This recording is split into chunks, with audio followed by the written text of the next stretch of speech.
नमस्कार, कंज्यूमर अड्डा में आपका स्वागत है। आपके साथ मैं हूं विपिन भट्ट और आज कंज्यूमर अड्डा में बात करेंगे आपके फ़ोन की, आपके उससे प्यार की और उसकी वजह से आपके रिश्तों में दरार की। आई एम सॉरी टू से, मतलब ये कोई यूनिवर्सल इम्प्लीकेशन नहीं है, लेकिन हाँ ये बात सच है।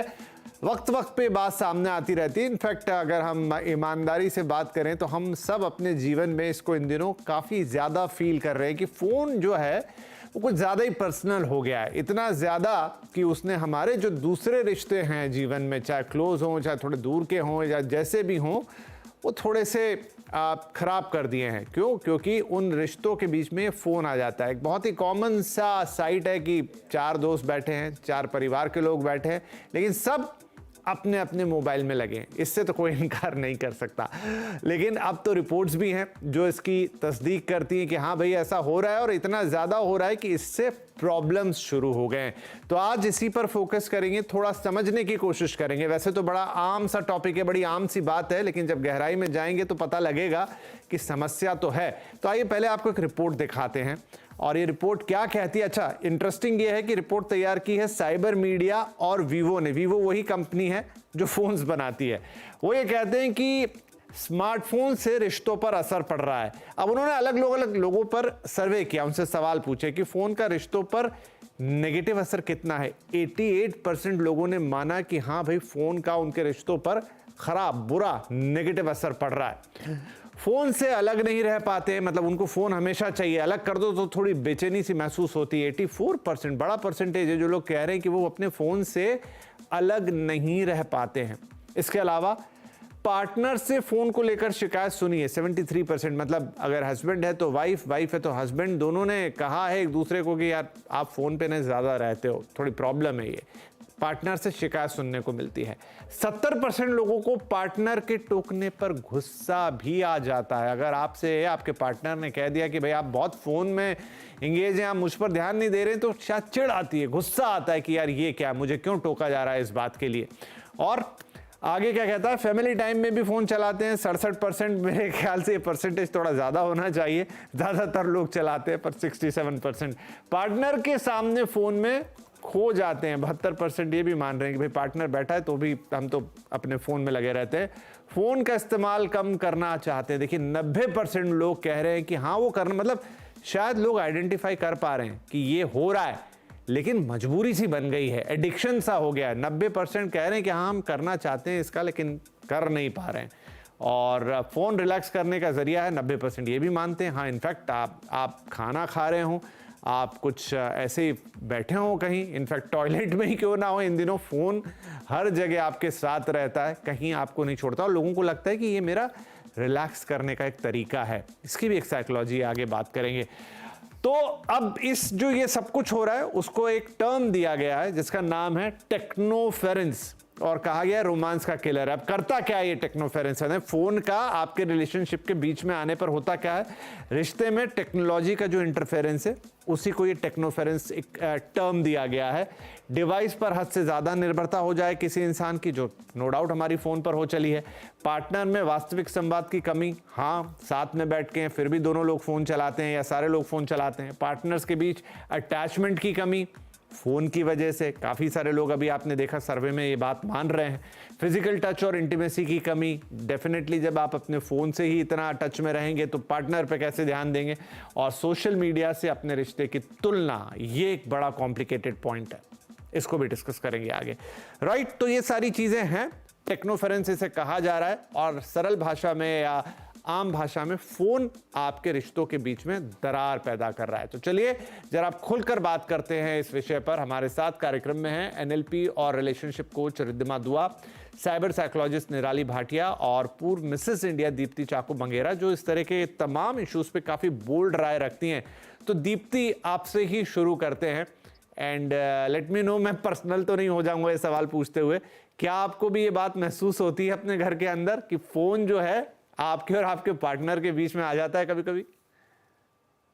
बिल्कुल आता है। तो मैं दो राय रखती हूँ। और भले स्मार्टफोन ने हमें बहुत अच्छी खूबसूरत चीजें दी है, जैसे हमारे मिनटों की, अब घंटों के काम आजकल एआई के चलते चुटकियों में हो जाते हैं। और उसका एक साइड इफेक्ट ये है कि हमें हर रिलेशनशिप को स्ट्रांग होने के लिए जो एक बेसिक रिक्वायरमेंट है, एलिमेंट ऑफ स्पेस, ये एक बहुत बड़ा पॉइंट है, एलिमेंट ऑफ स्पेस, जो मिसिंग हो जाता है। जैसे ही आपकी रिपोर्ट में बहुत सी करेक्टली बताया है कि कितने परसेंट लोग ये मानते हैं कि हम वॉशरूम में भी अपना फोन अपने साथ रखते हैं। तो एक खालीपन जो वक्त चाहिए लाइफ में, जब हम रचनात्मक सोचते हैं या क्रिएटिव सोचते हैं कि अपने पार्टनर को खुश कैसे किया जाए, आज कैसे हम कुछ अलग सा करें उन्हें स्पेशल फील कराने के लिए, वो खाली टाइम है ही नहीं, बिकॉज वो टाइम तो फोन ने ले लिया है। सो जब अपने हस्बैंड से, my husband works in Singapore, तो हमें फोन एक बहुत इंपॉर्टेंट जरिया है कम्युनिकेशन का। बट जब भी हम मिलते हैं मे बी 3 महीने में या 2 महीने में एक बार, उस टाइम पे भी मैंने इस चीज को नोटिस किया है कि फोन एक बहुत बड़ा इंपॉर्टेंट पार्ट बन गया है कि हमारा काम उस फोन से जुड़ा हुआ है, तो काम कभी हमारा पीछा नहीं छोड़ रहा है। प्लस हम आपस में जो टाइम कंपैटिबिलिटी, जो वार्मथ लाना है, वो हम दे नहीं पा रहे हैं। और ये एक फोन से रिलेटेड ही एक बहुत ही गुस्सा करते हैं कि वो आप पे गुस्सा करते हैं? बिल्कुल नहीं, आप उन पर गुस्सा करती है, वो आप पे गुस्सा करते हैं, दोनों इक्वली कि भाई फोन रख दो? मैं तो बहुत गुस्सा करती हूँ, बट वो बहुत समझदार है, वो मुझे देखते ही बंद कर देते हैं। चलिए, ये अच्छी बात है।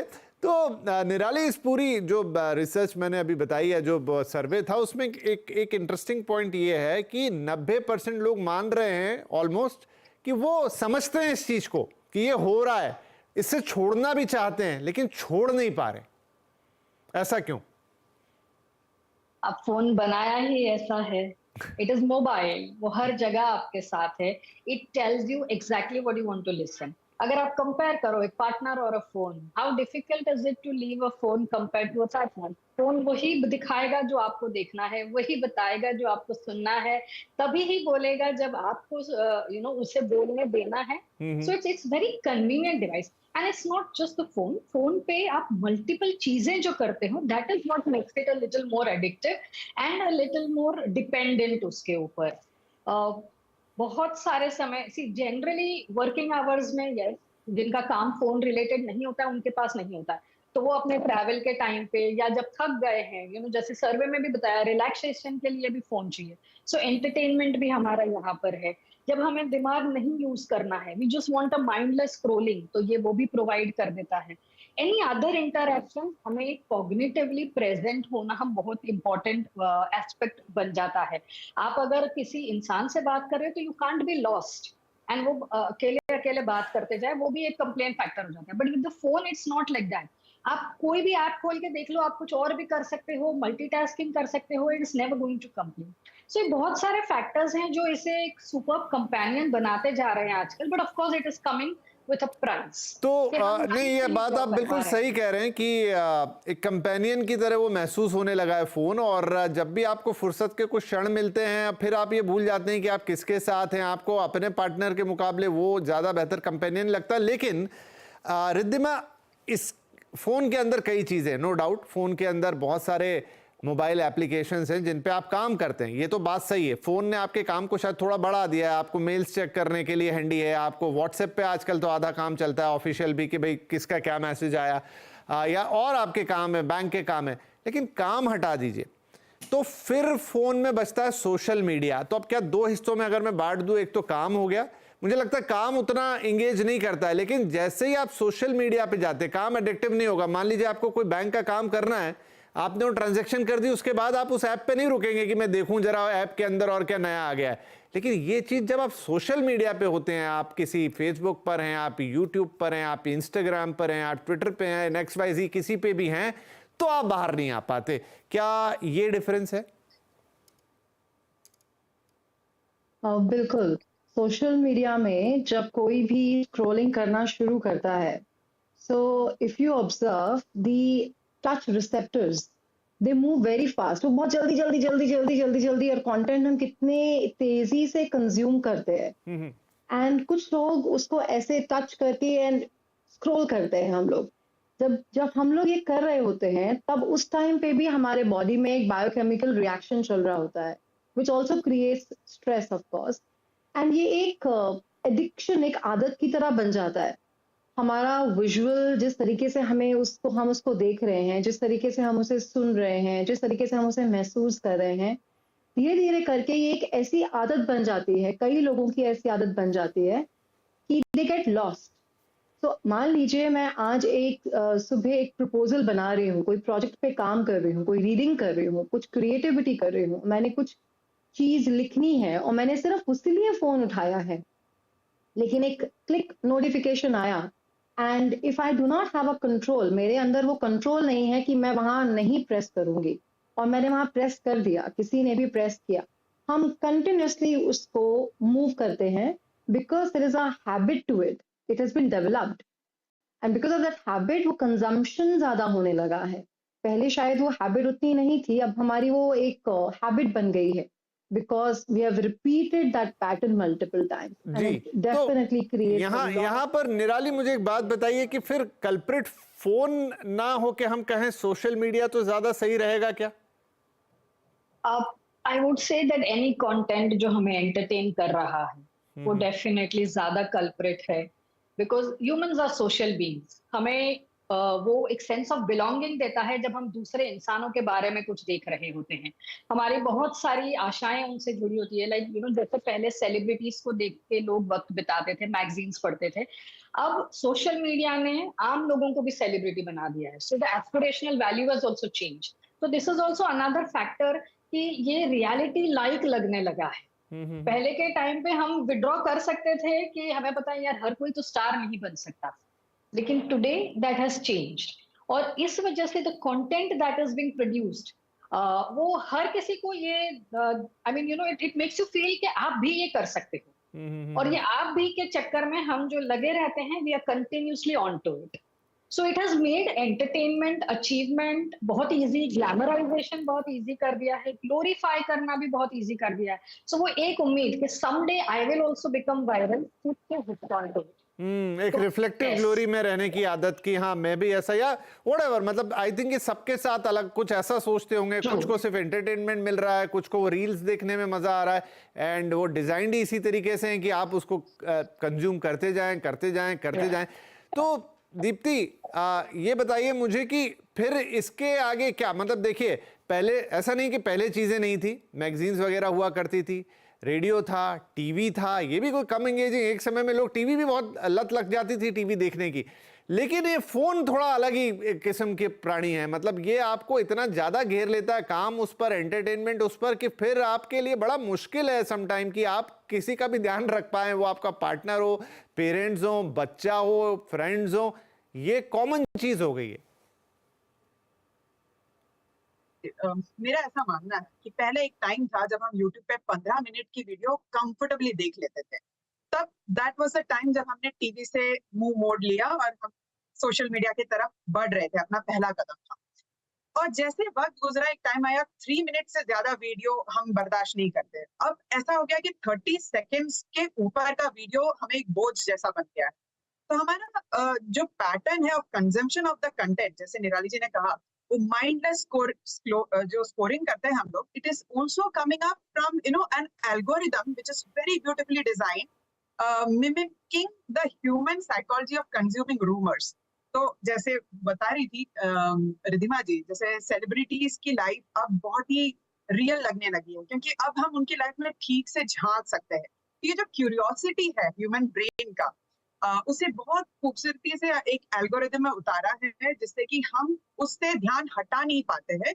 उस कंटेंट को इतना इंपॉर्टेंट बना देते हैं कि हम भूल जाते हैं कि हम 5 मिनट्स के लिए स्क्रॉलिंग करेंगे, आज ये सोच के फोन ले तो लेते हैं, बट कब 2 घंटा बीत जाते हैं समझ में नहीं आता। और फिर एक बहुत बड़ी दिक्कत ये भी है कि फोन के पास अपनी एक इंटेलिजेंस है, मतलब ये जितने भी ऐप हैं ये समझ जाते हैं कि आप क्या कंटेंट देखना पसंद करते हैं, फिर ही आपको उसी तरह का कंटेंट थ्रो करते हैं। भाई आप पहले मैगजीन या टीवी में कितना, मतलब जब जो आएगा जिस टाइम पे आएगा, लेकिन ये हर वक्त है, फिर ही आपको आपका कंटेंट थ्रो करता है। अच्छा, बहुत सारे लोग रिद्धिमा मैं देखता हूं, चलिए हटा दें, हम फिर सोशल मीडिया को थोड़ा ज्यादा शायद गाली दे रहे हैं, उसको हटाएं। वो जो शॉपिंग एप्स होते हैं उस पर उनको बड़ा मजा आता है, वो खरीदेंगे चाहे कुछ नहीं, लेकिन वो दिन भर वो देखते रहेंगे। माफी चाहूंगा लेकिन महिलाएं जैसे बहुत ज्यादा ड्रेसेस देखती रहती है कि ये ड्रेस लेनी है, कि वो लेगी नहीं लेगी आई डोंट नो, लेकिन आई एम सॉरी टू से, तीनों यहाँ शो पे महिलाएं हैं और भी जो देख रहे हैं, तो मैं क्षमा के साथ ये बात बोलना चाह रहा हूँ, लेकिन हाँ ये कॉमन हैबिट है, या लड़कों में है, वो भी कपड़े देख रहे हैं या गैजेट्स देख रहे हैं या नए मोबाइल देख रहे हैं, लेना है नहीं लेना है that is a different thing, लेकिन वो स्क्रॉलिंग में ही मजा आ रहा है। सो अब आपको सब चीज वहीं मिल रही है, तो डेफिनेटली आप एक इंसान की जगह उसको ज्यादा बेहतर कंपेनियन मानते हैं, तो अब क्या करें? बिल्कुल। तो दो चीजें, हैप्पी हार्मोन्स के बारे में बहुत सारे लोगों को पता है in very simple terminology, right? तो मैं किसी दोस्त से बात करती हूँ और बोलती हूँ कि यार मुझे ये चीज खरीदनी है, उस टाइम पे जो खुशी मिलती है और उसी चीज को विजुअली अपीलिंग देख के किसी और ने पहना हुआ है, वो खुशी एक एडिक्शन सी बन जाती है। And AI is amazing and it is just telling me ये वाला चाहिए, this kind of clothing, तो वो वही प्रोड्यूस करने लगता है। Absolutely right. Now करने के लिए I would prefer a very simple technique जो मैंने अपने लिए भी यूज की है बहुत ज्यादा, and it has become a program for me. हम कोई भी चीज हमारे फोन पे करने जाएं, and I would like user to also do this, एक छोटी सी, बहुत छोटी सी technique which is breathe. Take a pause and breathe. And that itself will be one simple technique which will help me to control myself. मुझे खुद पे control सा आ जाएगा कि अच्छा मैं इसके आगे जाऊं कि नहीं जाऊं, और उससे बहुत ज्यादा ग्राउंडेड वापस अपने उसी फोकस पे आना बहुत आसान हो जाएगा। हाँ, ऑफ कोर्स ये एक टेक्निक है, इसको थोड़ा सा प्रैक्टिस करना पड़ेगा और प्रैक्टिस करके फिर वो आगे डेवलप किया जा सकता है। तो ये एक टेक्निक रिद्धिमा ने बताई, थोड़ा और इसके बारे में समझेंगे कितनी इफेक्टिव है, क्या है, और अपने बाकी मेहमानों से भी पूछेंगे कि वो इसके लिए क्या करते हैं जब वो भी इस समस्या से दो चार होते हैं। और अगेन एक ह्यूमन रिलेशनशिप, क्योंकि ये पूरी रिपोर्ट जिस पे हम बात करें पार्टनर, मतलब आपके कंपेनियन के साथ है, आपकी पत्नी है, आपकी गर्लफ्रेंड है, या जो भी है, आपके जीवन साथी के बारे में है कि वहां पर आपके रिलेशनशिप को ये कैसे खराब कर रहा है। तो वो बड़ी इंपॉर्टेंट रिलेशनशिप है, और इनफैक्ट उसके अलावा भी जितनी रिलेशनशिप्स हैं उन सबको भी। तो क्या, कैसे वो चीज़ आप सीरियसली सोचेंगे, कौन से वो पॉइंट्स हैं जो जिसे कहेंगे कि आप जाग गए, इस पे थोड़ी सी हम बात करेंगे इस छोटे से ब्रेक के बाद, और कोशिश करेंगे कि जो रिश्ते फ़ोन की वजह से बिगड़ रहे हैं वो वापस बैलेंस हो, सुधरे। छोटा ब्रेक, तुरंत हाजिर होंगे। प्यार रिश्तों में दरार, आज बड़ी इंटरेस्टिंग बातचीत हो रही है कि किस तरीके से फ़ोन या टेक्नोलॉजी, जिसे टेक्नोफेरेंस कह रहे हैं, और एक मोबाइल कंपनी ही अपनी रिपोर्ट में ये बात बोल रही है कि वो आपके रिश्ते के लिए कितना खतरनाक है, खासतौर पे दो पार्टनर्स के लिए, पति पत्नी के लिए, और कैसे अब उससे बचा जाए, कैसे उससे थोड़ा बैलेंस में लाया जाए, इस पर थोड़ा और फोकस बढ़ाएंगे। निराली, क्या करना चाहिए? देखिए, मैं आई थिंक हम कई शोज कर चुके हैं, कई बार बात हो चुकी है, लेकिन शायद ये इतना आसान है नहीं। जिस तरीके से फ़ोन अब जम चुका है हमारी लाइफ के अंदर, काफ़ी मुश्किल है अलग अलग रीज़न से कि उसको आप इग्नोर कर पाएं, भले ही दूसरे इग्नोर हो जाएं। विपिन जी, इट्स एन एस्टैब्लिश फैक्ट कि आज फोन हमारी जिंदगी का बहुत अहम हिस्सा हो गया है। तो अब ये तो नहीं हो सकता है कि स्मार्टफोन यूज करना बंद कर दो, राइट? बट इतनी चर्चाओं के बाद भी द कॉमन पॉइंट इज यही कि over use. So I think अगर हम इस बात पे बहुत ही सीरियसली काम करें कि हमारा जो टाइम हम इस पे डालते हैं उस पे नियंत्रण लाए, तो बहुत सारी चीजों में प्रॉब्लम कम हो जाएगी। बैलेंस इज द की हर रिश्ते में, चाहे वो आपका फोन से रिश्ता हो, चाहे आपका वो घर वालों से रिश्ता हो, या चाहे आपका काम का रिश्ता हो, बैलेंस एक बनाए रखना बहुत जरूरी है। So there are some places जहाँ पे आप इस पे प्रायोरिटी देनी चाहिए, वो समझना चाहिए। अगर आप अपने पार्टनर के साथ हो, वो आपका फैमिली टाइम है, I am not saying phone मत रखिए साथ में, क्योंकि वो कम्युनिकेशन का जरिया है, लेकिन प्रायोरिटी आप सामने वाले पर्सन को दीजिए। तो मे बी आप उससे म्यूट करके रख सकते हो, सिर्फ इमरजेंसी कॉल्स ऑन रख सकते हो। टेक्नोलॉजी में ही बहुत सारे सोल्यूशंस है, but it is about intent. तो अगर आप ये महसूस करते हो, जैसे 90% लोगों ने महसूस तो किया है कि हाँ इसकी वजह से प्रॉब्लम आ रहा है, क्या वो इंटेंट हम डेवलप कर सकते हैं कि मुझे इस प्रॉब्लम का सोल्यूशन भी लाना है? क्योंकि कंप्लेंट करना एक बात होती है और उसका सोल्यूशन ढूंढना दूसरी बात होती है। So I think bring in the balance, learn to prioritise कि कि अगर आप अपने बच्चे के साथ हो तो उस टाइम को प्रायोरिटी उस बच्चे को दीजिए, अगर आप अपने पार्टनर के साथ हो तो उन्हें प्रायोरिटाइज कीजिए over a phone. Message can wait. ये फोन जो है ना, ये इंस्टेंट ग्रेटिफिकेशन की तरफ हमें ले जाता है, इम्पल्स रिएक्टिव बना देता है हमें। तो अगर ये नोटिफिकेशन साउंड है वो they kind of ring the bell कि मुझे इंस्टेंटली चेक करना है। राइट। तो अगर आप उसे नहीं कंट्रोल कर सकते हो तो टेक्नोलॉजी में भी वो फीचर्स हैं, आप मल्टीपल प्रोफाइल्स बना सकते हो। लाइक ऑफिस प्रोफाइल अलग बनाइए, इवनिंग होम प्रोफाइल अलग बनाइए, जिसमें जो अननेसेसरी एप्स हैं, जो एंटरटेनमेंट के हैं, जहां पे कोई इंपॉर्टेंट कम्युनिकेशन नहीं आने वाला, उनके नोटिफिकेशंस बंद कर दीजिए, म्यूट कर दीजिए। Only when you go and open is when you take it.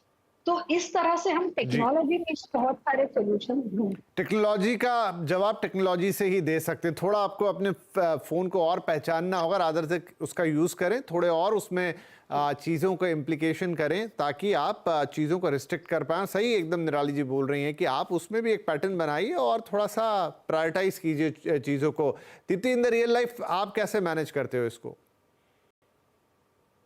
चीजें करती हूँ। जैसे निराली जी ने कहा, मैं नोटिफिकेशन सिर्फ उन एप्स को रखा है जिससे मेरे काम से रिलेटेड एप्स हो, जैसे मेरे आउटलुक हुआ, या फिर कभी अगर मैंने कोई पोस्ट डाला है जो मे बी मेरे सोशल मीडिया प्रोफाइल के लिए इम्पोर्टेंट है, तब मैं फेसबुक या इंस्टाग्राम पे नोटिफिकेशंस ऑन करती हूँ, और जब वो पोस्ट नहीं बूस्ट हो रहा है तब मैं उसे ऑफ कर देती हूँ। Second, there is a mode called zen mode in our phones. वो उसे बहुत अच्छे से यूज करना चाहिए। एक बार सुबह जब आप अपना काम शुरू करें या उठे, तब जब हम आप प्रे कर रहे हो, उस वक्त मैं अपना एक इंटेंशन सेट कर देती हूँ कि मुझे आज इतने से ज्यादा डेटा कंटेंट नहीं कंज्यूम करना है, और खुद पे कंट्रोल करने की कोशिश करती हूँ। बस यही चीजें हैं जो मेंटेन करती हूँ, बट 100% मैं भी सक्सेसफुल नहीं हूँ। नहीं, बात बिल्कुल सही है। देखिए, शायद उस परफेक्ट स्थिति में तो हम में से कोई भी नहीं पहुंच सकता, जबकि हम सब जानते हैं, जैसा उस सर्वे में भी था, 90% लोग समझ रहे हैं कि शायद ये कुछ सही नहीं हो रहा है, लेकिन वो उसे रोक नहीं पा रहे हैं। बट बहुत ज़्यादा फोर्स भी नहीं करना है, आपको सिंपल उपाय कर रहे हो। जैसा आई थिंक जो निराली जी ने कहा ना कि कहीं अगर आप अपने कॉन्शियस में ये चीज़ ले आएंगे ना कि भाई ये चीज़ है और इसको मुझे थोड़ा ध्यान देना पड़ेगा, थोड़ा प्रायोरिटी देनी पड़ेगी, तो वो अपने आप आएगा। रिद्धिमा ने भी जो टेक्निक बताई आप उसको कर लें कि 1 मिनट का पॉज ले लें, गहरी सांस ले लें, जब दोबारा लौटेंगे तो शायद आपका माइंड जो है आपको एक बैलेंस अप्रोच देगा, आप बेहतर सोच पाएंगे। तो छोटी छोटी चीज़ें हैं, इंपॉर्टेंट है कि आप इस बात को रिकॉग्नाइज करें कि ये हो रहा है और थोड़े से प्रयास करें। आई थिंक उतना काफ़ी है। फिर वो एक कश्मकश चलती रहेगी और फाइनली आप कोशिश करेंगे तो अचीव कर लेंगे जो करना चाहते हैं। एंड आई थिंक रिश्ते जो हैं वो फ़ोन के होने से बेहतर होंगे, ना कि उल्टा ख़राब होंगे। बहुत शुक्रिया आप तीनों ही मेहमानों का, बात करके बहुत अच्छा लगा। ना आई थिंक हमारे दर्शकों को भी थोड़ा सा सोल्यूशन इसमें नज़र आ रहा होगा, और एटलीस्ट अगर वो प्रॉब्लम को रिकॉग्नाइज नहीं कर रहे होंगे तो कम से कम इसके बारे में सोचना शुरू करेंगे। बहुत बहुत शुक्रिया, और आप सभी दर्शकों का भी इस कार्यक्रम में शामिल होने के लिए नमस्कार।